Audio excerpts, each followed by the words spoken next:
Hi there, this is Dr. Paul Firnhaber, and we are with you again for another 10 Minutes of Truth here on Wednesday. And before I get into my subject matter, I just want to remind you that this Saturday at 2 o'clock, I'll be speaking at Natural Grocers on the subject of fibromyalgia.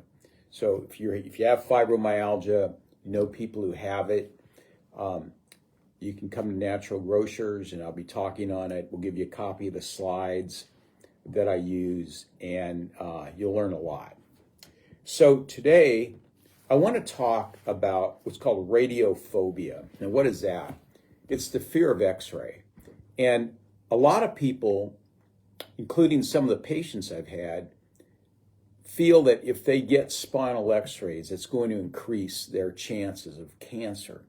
Or like people that get X-rays, a lot of X-rays, have a higher chance for cancer.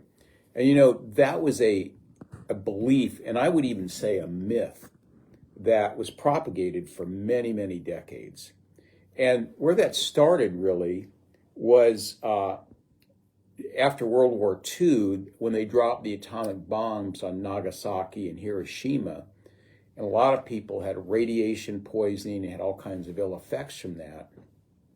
So they thought the idea was is that no radiation would be safe, and the more you got, the higher your chances of cancer and radiation disease. Well, in the last 10 to 15 years, that's really been studied closely.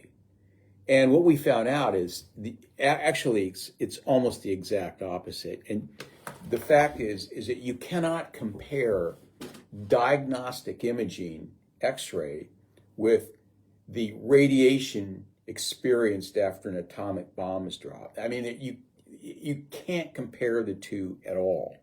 So this is an article out of a journal called Dose Response. It's an international journal.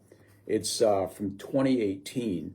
The article is called Radiophobia, 7 Reasons Why Radiography Should Be Used in Spine and Posture Rehabilitation Should Not Be Feared or Avoided. So, first of all, the scientific unit of measurement for radiation dose is called a millisievert. And a millisievert is defined 1 millisievert as the average accumulated background radiation dose to an individual for 1 year, exclusive of radon in the United States. Now, if you look at how many millisieverts does it take for a higher risk of radiogenic health risks from radiation, the amount would be over 100 millisieverts. So to put that into perspective, let's look at a set of cervical X-rays of the neck that I send people out there for all the time. The dose on that is 0.2 millisieverts. If we look at the lower back, again, which I send people out for a lot, 1.5 millisieverts. So you've got a total dose of neck and lower back of 1.7 millisieverts, which is considerably less than 100 millisieverts. Okay? What about a full spine X-ray? What about chiropractors that take full spine film? And there's nothing wrong with that, by the way.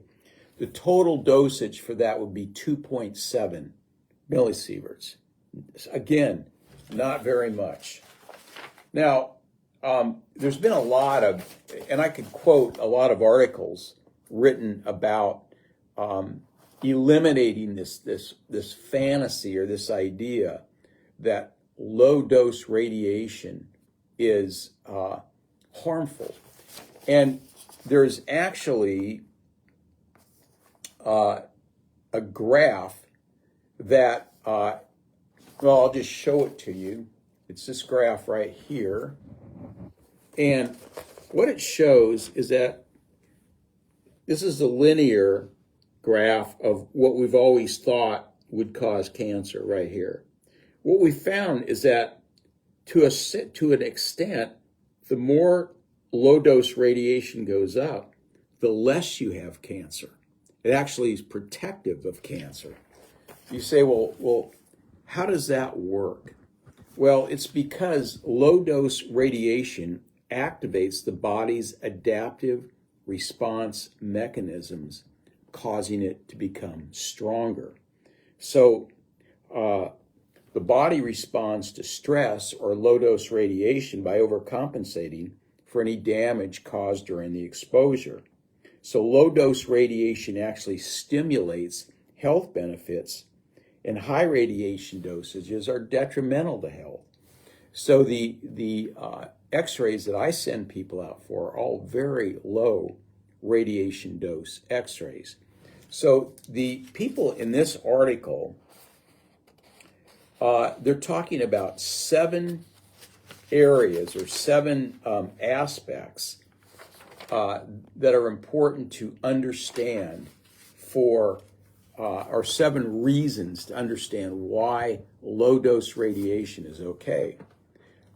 So number 1, the linear no-threshold model for radiation risk estimates is invalid for low-dose exposures. Number 2 is one I just went over. Low-dose radiation activates the body's adaptive response mechanisms, actually causing a beneficial effect in the body.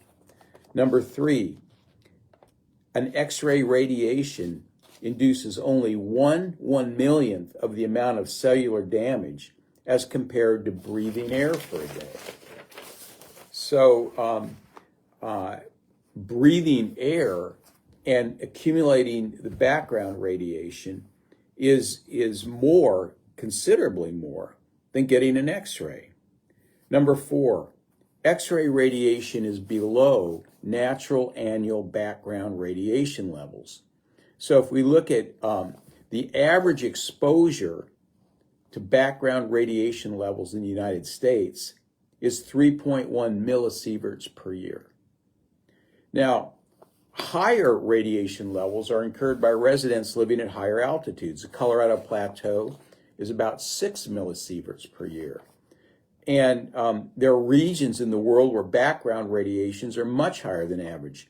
In Ramsar, Iran, locals may be exposed up to 80 times the worldwide average of natural background radiation exposure, 260 millisieverts per year.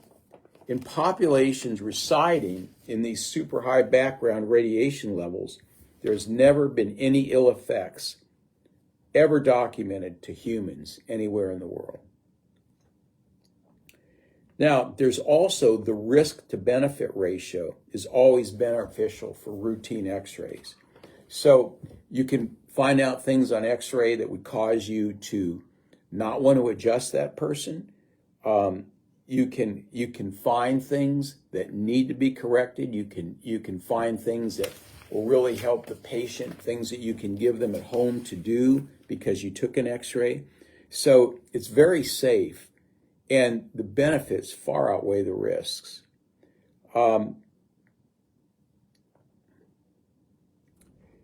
It's a great way to monitor clinical practice. So how do you monitor if your patients are getting better with x-ray or getting better with your care? You use x-ray. And finally, the common arguments against taking spinal x-rays are the findings on x-rays are commonly found in healthy asymptomatic individuals. That isn't necessarily true, okay? The x-ray findings do not change a clinical treatment approach. That's certainly not true. My x-ray findings change it. Taking x-rays does not change a clinical outcome. That's not true either. And the radiation from x-rays are harmful. That is not true. So in closing, this article, which is published in PubMed, is pretty convincing that x-ray radiation is not harmful. It actually is helpful, and the benefits far outweigh the risks. So any of you out there who are suspicious of x-ray or radiation in terms of causing problems, don't worry about it, okay? If you need to get x-rays, get them. The radiation is not going to hurt you. So that's all I have for today. This is Dr. Paul Firnhaber. I'm at Lincoln Disc and Nutrition Center here in Lincoln, Nebraska. My number is 402-488-2220, 402-488-2220. If you have any questions, please feel free to call us. Have a great week and stay healthy.